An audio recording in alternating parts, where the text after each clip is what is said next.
Guys, welcome back to the channel, welcome back to a new video, the very first BTC update of 2023. Hope you had a good Christmas and New Year. Second video of the year. The earlier one I uploaded today was a broad overview of what you can expect from the markets for the year of 2023. My outlook on Bitcoin, gold, S&P, Nasdaq, all kinds of stuff, so definitely check that out. I'll make sure it pops up at the end of the video. Today, or in this video, we are only going to look at BTC. And without further ado, if you like the content, please do me a favor, like, subscribe, click on the bell, click on all so you don't miss anything. Leave me a comment, share the video with your friends if you think this is useful.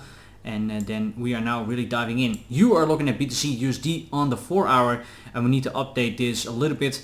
Last time I uploaded a video was approximately I think 2 weeks ago. Well, what a great time it was to take a break and go on holiday, because absolutely nothing has happened, or almost nothing has happened.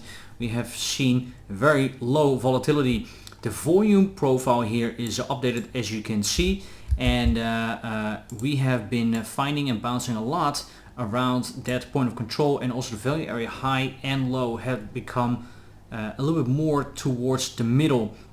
So the range between the value area low and the value area high has come a little bit tighter.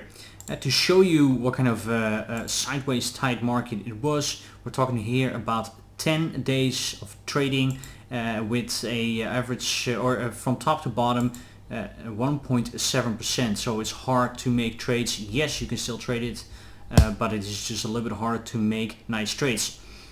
What a good time it is to come back, because if we are zooming in, then we see a few very interesting things. Let me first zoom into the hourly. There it looks like we have or are printing a little bit of a cup and handle pattern, where the price first makes the cup, a little bit more like this, and then later on the handle like this. Price target is approximately bottom to the top, and then paste it on here.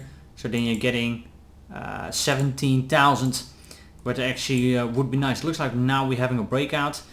The target then is approximately 1.2% away from here. I know we have better days, but it is an interesting point, because you would be taking out the liquidity here on these tops. So if we can shoot higher, take out the liquidity, and then maybe reverse, that would be very, very nice. There is one thing that we need to take into account here on the 1 hour, and that is that we already printed a bearish divergence. Matter of fact, we already had two.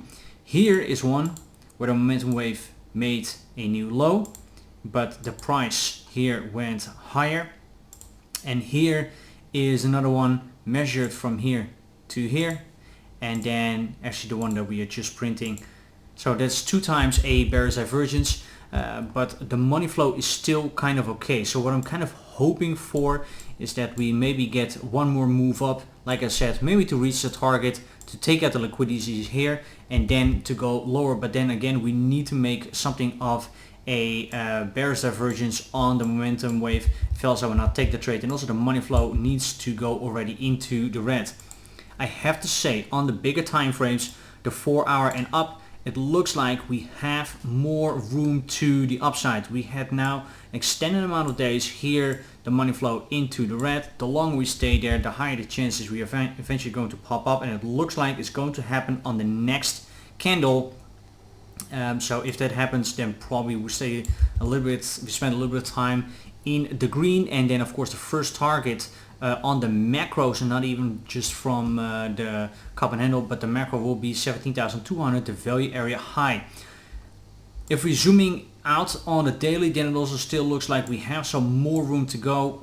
We have the momentum wave up, RSIs are a little bit pointing up, view up is pointing higher, and the money flow not tremendously into the red or pointing up. So that's the one is a little bit neutral, but not very, very bearish signs.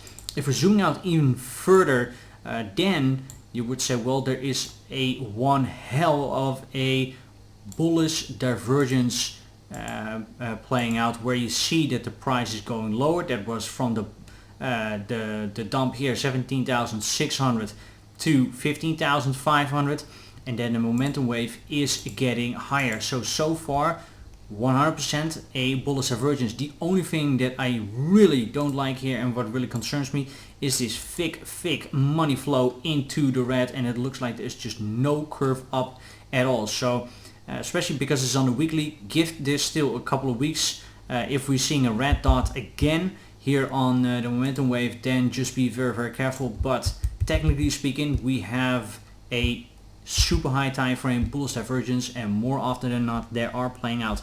But because it took weeks to create this, it will also take weeks to play out. So there will also be red days in between, or maybe even red weeks in between, before we're really going higher, which would also be coincide a little bit of us creating a bottom, or maybe the bottom is already in.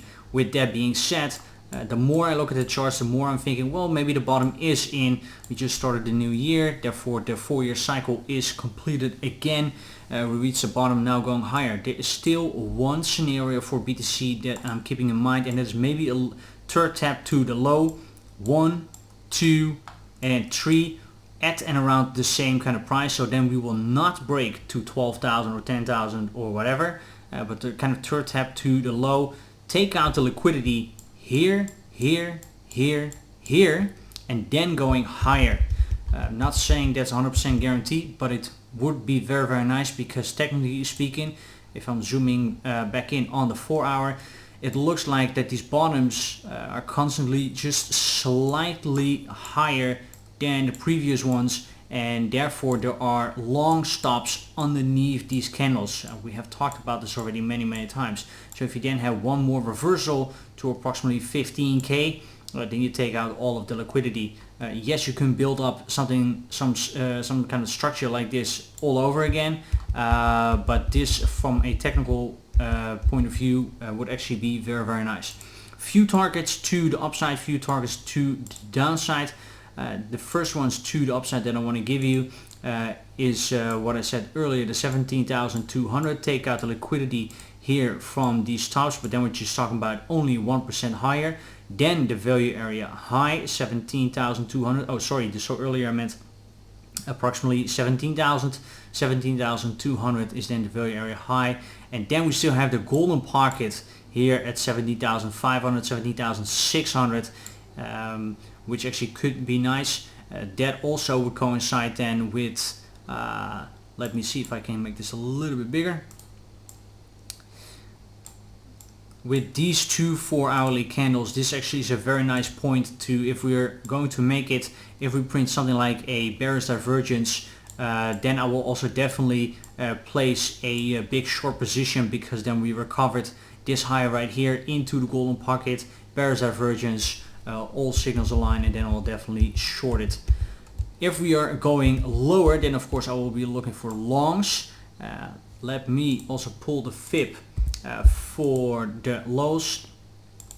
We kind of actually already had here the touch of the golden pocket. That was nice, actually a double tap here, once here and once here, and now going higher. But let's say we are breaking lower, you could then maybe play the 78.6, which is at 16,000, and then also nicely coincides with these lows right here. Then you maybe get something like a double tap, but of course here you want to see your bullish signs.